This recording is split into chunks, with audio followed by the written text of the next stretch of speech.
Hello everyone, welcome to r/WWE. Today we'll be going through some of the most recent posts done and giving my thoughts and opinions on them. Give this man full ownership of the Americano gimmick right now. Okay, so we're gonna sit in a world for a second where, for a start, Chad Gable was El Grande Americano before his injury, which for a start, we saw them immediately in the same room together. They were obviously not the same person, but in the hypothetical, let's play your game, hypothetically speaking, they were the same person. Chad Gable did a really good job at portraying the El Grande character, and it was really funny, but it was still a really entertaining character, and it got Chad Gable on the screen a lot. We saw him a bunch. He had 2 main event qualifying matches, and then the injury happened. And then they've replaced him, hypothetically, with Ludwig Kaiser, who just hasn't really been booked recently. So people are trying to say that it's him to cope. But in this scenario, you can definitely see the change in of the character. And hypothetically, if it is Ludwig Kaiser, I do think he's doing it better than before Chad Gable's injury. I mean, the character has a lot more life to it. That feels more like a luchador.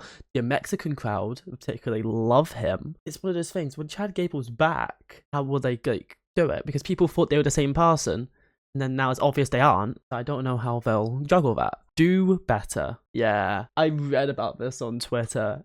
It's a common courtesy thing. Just because they're famous doesn't mean you should have to bombard them when they're just trying to travel from place to place. I mean, imagine if someone did that to you. Imagine if a horde of people swarmed you the moment you get out of an Uber. One of these comments says, when you reach a certain status in life, you simply don't take Ubers. You have a personal drive and security. She needs to smarten up. Which someone replied to that saying, how many times have you said she was asking for it? Yeah, that is a very hypocritical thing to think about. Just because someone's at a certain state does not mean they should have to be secure and take these extra measures. People should have common sense not to bombard them as they're traveling. Maybe let's not. Did you all love our crowd?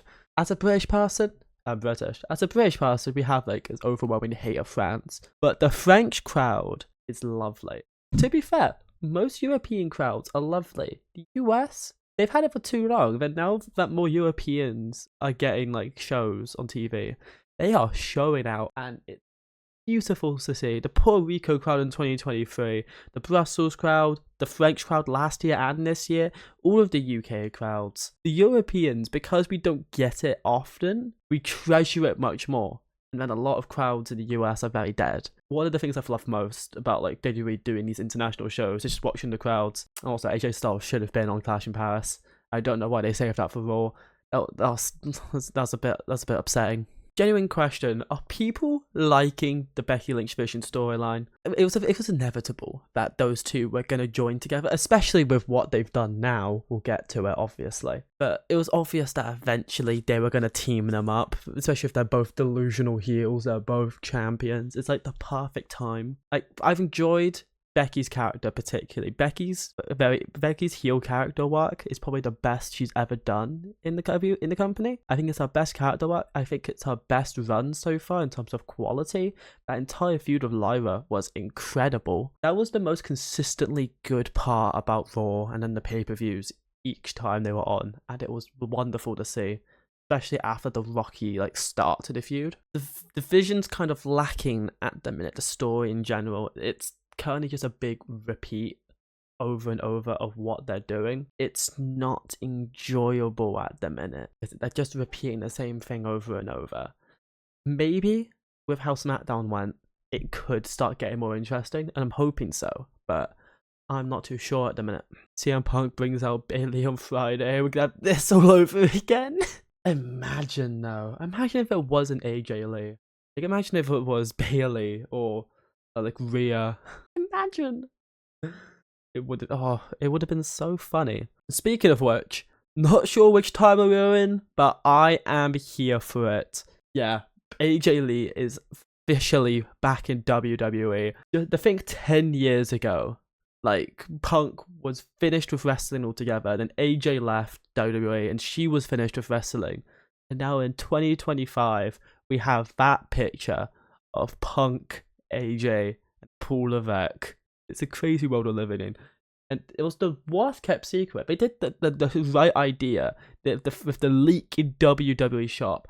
I don't want to give them credit if it was a pure blunder on their part, but it was intentional for that tweet to go out. If that was intentional, by all means, well done. You sold extra tickets. But if it wasn't, then that you've messed up completely. Either someone got fired or some guy got the biggest promotion of his life. The unwarranted hate on Sami Zayn. Yeah, to be fair, yeah, a lot of people more recently have really soured on Sami's over defiant underdog thing. It started originally at Mania 40. Some people are upset that Sami first fought and then defeated Gunther at Mania 40 instead of Chad Gable. I was one of these people, but they did the Rocky storyline and it worked. And, fair enough. But then, one of the main issues of Sami, they always push him down as the underdog who, is always, trying to fight up. And they book him a lot like that in a lot of, the big matches, like against KO, against Randy, or, against Seth. He always ends up losing.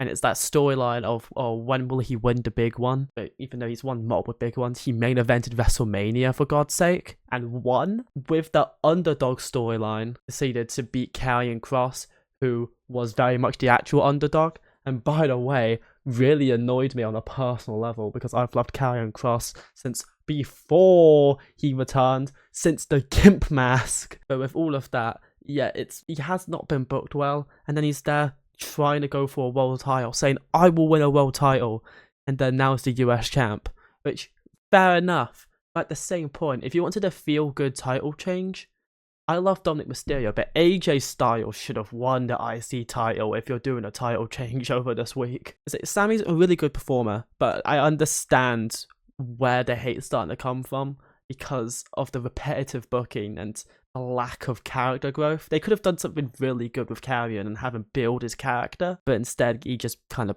won and stayed true to himself, and nothing's changed. Where is Ludwig Kaiser? This is exactly what I was talking about earlier. Ludwig has barely been on TV since Mania time, and the last time we saw him, it was when Chad got injured. I think we saw him in the back frame, but because we saw him there, people were like, oh, he was eyeing up Chad Gable, so then he could take over El Grande and get booked. It's I love Ludwig Kaiser. He's incredibly charismatic, a good ring performer, but it's one of those things that he's just not getting booked. It's the same with Bate and Dunn.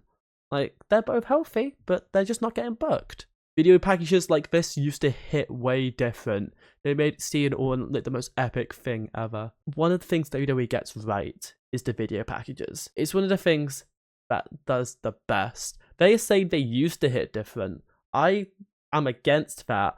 I think even current stuff, if it's done right, it's brilliant. And I love it so. Something I can think of is Wyatt versus Cena at Mania 30, Austin Rock, the My Way one. The one that I love really much is Undertaker versus Shawn for his WrestleMania 26 with Running Up That Hill. That one is incredible. Unpopular opinion, Randy Orton carried 2020. I understand your thought process behind it because he was the big bad of Raw during this time and he was there for all of it. He had his Mania match with Edge. He had the greatest match ever. It's just it was a good match. Not the greatest match ever. That match really annoys me because it's called the greatest match ever. And then a lot of the time he spent feuding with Drew for the title, and he won his 14th.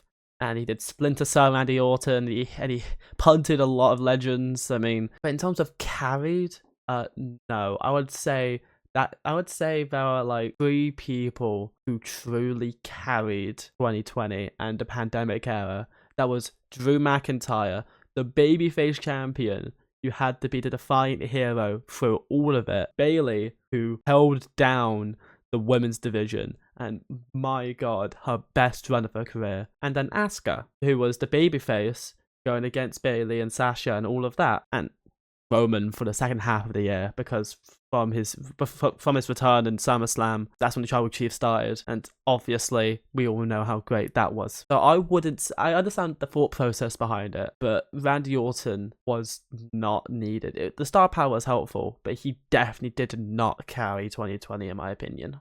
Aaliyah Mysterio in training. I did hear about this, that she was spotted in the Heart Dungeon. If that's the case, that's actually really interesting. That like if she's doing it and she like actually becomes a wrestler, she's like watched her brother do it, and then of course in general, like the Mysterio legacy. That would be really interesting, especially to have a female Mysterio like in the women's division, another babyface Mysterio. Because I love Dominic, but like when Ray retires, I don't want Dom to be a face.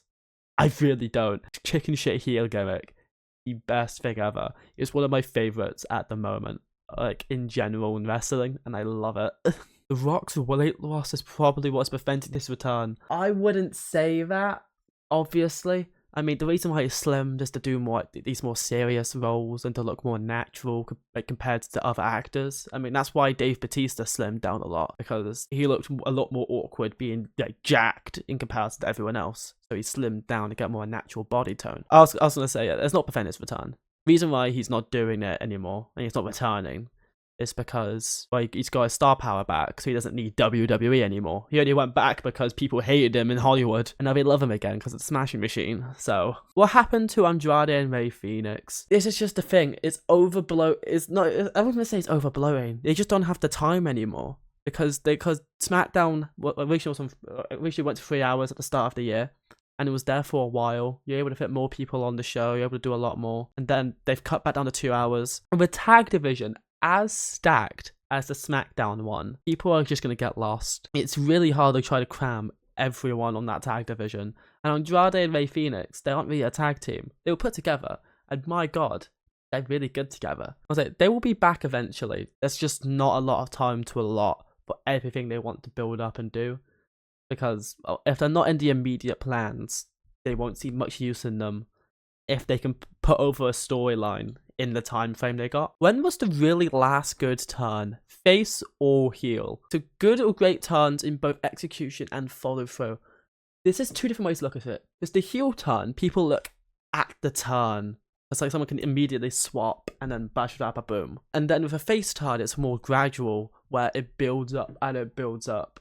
And then he finally hit the breaking point, but the fans have turned him heel months in advance. Like with Sami Zayn, he technically turned face at the Royal Rumble 2023 when he betrayed the Bloodline. But technically he was a face since he started properly getting with the Bloodline and doing all the goofy stuff. And Sami was never a true heel doing that, but he was associated with heels. But the fans loved him so much, he was essentially a face. In terms of a heel turn, followed up by a good run, I would say the final boss, the original up to Mania 40. That stint when they turned him heel because the fans wanted Cody, and we got a heel Rock in 2024, that was some of the most hyped wrestling's ever been when I've been alive, and it was so raw and it was emotional. It was entertaining week on week, and you just wouldn't know what would actually happen. It was incredible to see. As for a face turn, I got two options for this.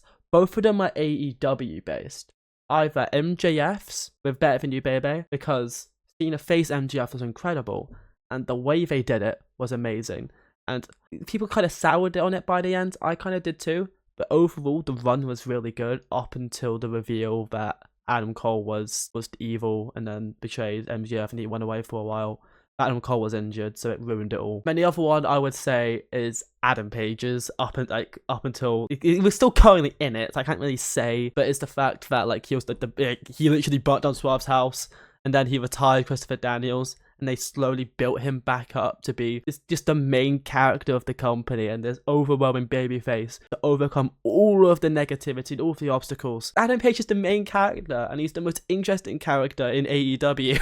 After Paul Heyman retires, who is the next main event manager? That's a good thing to think about, because Paul Heyman, like, he has been that guy to be next to the big star. Brock Lesnar or CM Punk or Roman Reigns or now Seth Rollins in the Division. WWE usually has one of those guys. Like, the most famous managers are those guys, like Paul Heyman, Bobby the Brain Heenan. They're people that encapsulate, like, they help the ensemble of the bad guy or like the main event attraction. In terms of WWE, I don't think they have it. I don't think they have someone to do that when Heyman goes, unless they bring in someone probably a legend, or a star retires and becomes it. I think that's the only way they could do it. Have a really good talker become one, because there currently isn't really any in WWE. Then AEW has Don Callis, because like his family is literally like all of the big like heels outside of the Death Riders and the Young Bucks. Every other big heel is a part of the Don Callis family, and it's not even a joke. AJ on Instagram, yeah, they're reaching the end. AJ Styles, man, they're reaching the end of it. I mean, he said this SummerSlam was likely going to be his last, so that was just a somber thing to sit on. But time is ticking on AJ Styles' career, and it's getting closer every day. Best spear in the game, yeah. Braun Breaker has the best spear in wrestling at the moment. It's incredible. Like a lot of like the big like memes or just big things in general in WWE at the minute. Just Braun Breaker running fast and spearing someone out of their body. And it's incredible to watch. In the perfect world, he would be the only person doing the spear. Everyone else who does the spear has another move, and a lot of the time they have a better move. Like Edge has the execution, which is a better move. Jey Uso has the super kick and the Uso splash, which are better than his spear. Bobby Lashley has the heart lock. He doesn't need to do the spear anymore. Roman has the guillotine. I think the spear should only be bronze. He does it too good for anyone else to do it. And we talk about Logan Paul hit a zigzag on John. They did a lot of callbacks. John Cena said it really well that like in his time, like he hasn't been able to fight everyone he wants to out of his illustrious career. So he's doing nods. I mean, he hit a Styles Clash and an End of Days. Baron Corbin mentioned. You know what? Fair play. That's just fun. Hi, Nick Nemeth. Even if they could kinda because of TNA, but I get it. They want to do Brock Lesnar. Cena's last appearances. We know all of them now. That SmackDown was his last SmackDown. He has 3 more Raws left, and then 4 more pay-per-views, and then he's done. I've never been a John Cena guy. I enjoyed the fact that he did the heel turn. They blundered it completely. We've reached the end of it now. Everyone, even if you hate John Cena still, there's that somberness to it. Like, he has literally been the flag bearer of this company for 20 years. You know, he has been holding it down. Even when he hasn't been there like all year, he shows up once or twice a year. Like people look at him and they're like, oh, that's a WWE guy. But that's just what John Cena is. He accompanies the entire business, and he's almost gone. Absolutely crazy.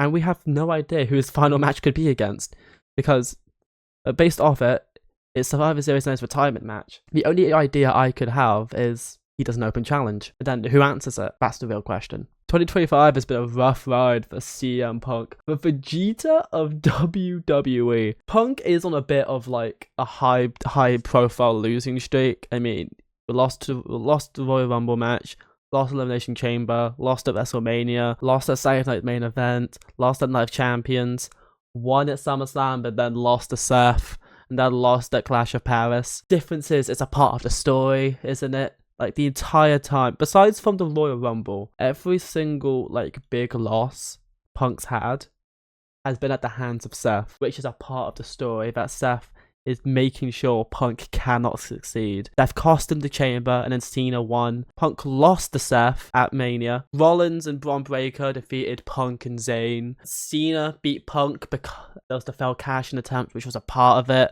and that interference messes with everything. Punk gets the win over Gunther at SummerSlam. Difference is, Seth was injured, then returned. It was a big ruse, and then cashed in, and then won the world title, taking that from Punk. And then at Clash of Paris, Seth cost Punk and helped her husband win. There's that big story that Seth is there constantly taking these wins, beating down Punk. Punk is being positioned as the underdog. The difference is, it's in a more like organic way, I think. Well, not organic really, because it's the same thing each month, but the story is there.